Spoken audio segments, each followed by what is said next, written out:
क्योंकि समर्थन इस तरह से है कि एक सकारात्मक काम होना चाहिए। आज सरकार जो कदम उठा रही है, ये कदम बहुत पहले अब पिछली सरकारों और हमारे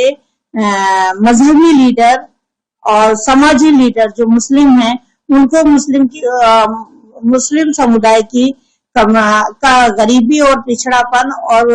दुर्बलता पे उनको पे नजर होनी चाहिए, क्योंकि वक्फ की जमीन न दान की जाती है और न ही खरीदी और बेची जाती है, क्योंकि वक्फ की जमीन शरई कानून के हिसाब से वो खुद दान कर देते हैं। लोग जो दान करते हैं उनका मकसद ही यही होता है कि समाज के गरीब, पिछड़े और दबे कुचले, गरीब, असहाय, बीमार लोगों के लिए शेल्टर होम हो, आश्रय होम हो, मदरसे हो जो बहुत अच्छे और एडवांस हो, कि एक इमाम मस्जिद मदरसे का या मस्जिद का एक इमाम भी हो तो वो एक IAS ऑफिसर हो, जज हो, अधिकारी हो, समाजी लीडर हो, राजनीति लीडर हो। हमें इमाम की जरूरत है, मुस्लिम कम्युनिटी में इमाम की भी जरूरत है और डॉक्टर और जज की भी जरूरत है। और महिलाओं के अधिकार, जब वो उनके माँ बाप नहीं रहते, उनको तलाक दे दिया जाता है, तो वो कहाँ छत जाए, किसके छत पे जाए? क्या भाई के परिवार के पास जाकर के बैठ जाए, भाई अपने परिवार को पाले कि तलाकशुदा बहन का जीवन गुजारा करे? तो इसलिए वक्फ की जमीन का यही मकसद है कि मुस्लिम कम्युनिटी के गरीब और असहाय और बेसहारा लोग, बीमार लोग, उनके लिए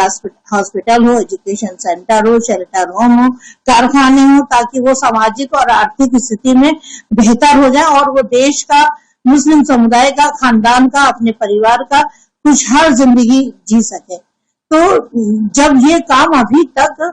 वक्फ की जमीनों के साथ में नहीं हो पा रहा था, और समाज में ऐसा नहीं कि 100% नहीं हो रहा था, समाज में कुछ लोग वक्फ की जमीनों पे अच्छा इस्तेमाल कर रहे हैं, एजुकेशन सेंटर खुल रहे हैं, मदरसे खुल रहे हैं, लेकिन वो जितना काम वक्फ के विभाग को करना चाहिए वो ईमानदारी से वक्फ विभाग ने नहीं किया। जमीनों की लूटमार होती रही, सही मकसद पूरा नहीं हुआ। तो हम सरकार से उम्मीद करते हैं और गुजारिश करते हैं कि आप ये अधिनियम लाए हैं संशोधन करके, तो इसमें ईमानदारी से, पारदर्शिता से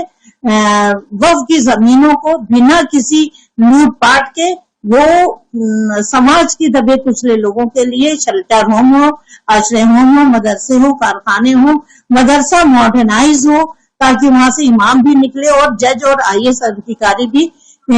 पढ़ के निकले और वो काम करें समाज का और उनकी आर्थिक स्थिति बढ़े। सच्चर कमेटी ने भी यही कहा था कि मुस्लिम समुदाय की हालत दलितों से भी बदतर है। जब ये रिपोर्ट है तो उसको आप सच और सकारात्मक वर्तमान सरकार करे। अभी तक किसी सरकार ने मुसलमानों के हित के लिए और उनके एजुकेशन के लिए कुछ नहीं किया, सिर्फ वोट की राजनीति हुई है। तो हम बीजेपी सरकार या वर्तमान सरकार से गुजारिश करते हैं कि आप अपने मकसद में पारदर्शिता और न्यायप्रिय तरीके से उन महिलाएं जो अधिकार वंचित है, न्याय वंचित थी, उन सबको वही कुछ मिले जो उनका हक बनता है, और वक्फ की जमीन का देने का जो जायज मकसद था वो मकसद पूरा हो जाए। इस बीच अगर बात किया जिस तरीके से ये बिल पेश हुआ है, तो इसके बाद कहीं ना कहीं जो विपक्ष पार्टियों की बात की जाए वो भी कहीं ना कहीं विरोध में आए हैं, कुछ धर्मगुरुओं की बात की जाए वो भी विरोध में आए हैं। तो अब तक क्या सोते रहे? क्या अब तक सोते रहे? भाई उनके हाथ में इतने साल थे, 75 साल थे, 80 साल थे,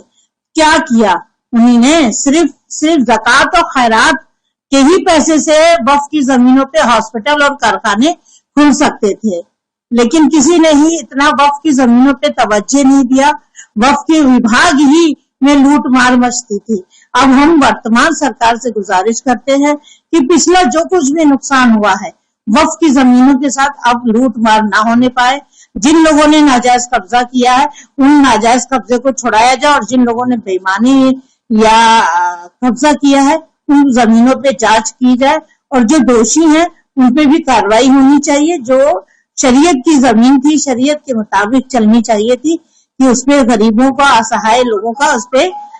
शेल्टर होम हो, कारखाने हो, एजुकेशन सेंटर हो, उसमें ताकि समाज की मुस्लिम गरीब तबका वो भी सामाजिक और आर्थिक और शैक्षिक तरीके से विकास करे और देश का भी विकास हो और मुस्लिम कम्युनिटी में भी खुशहाली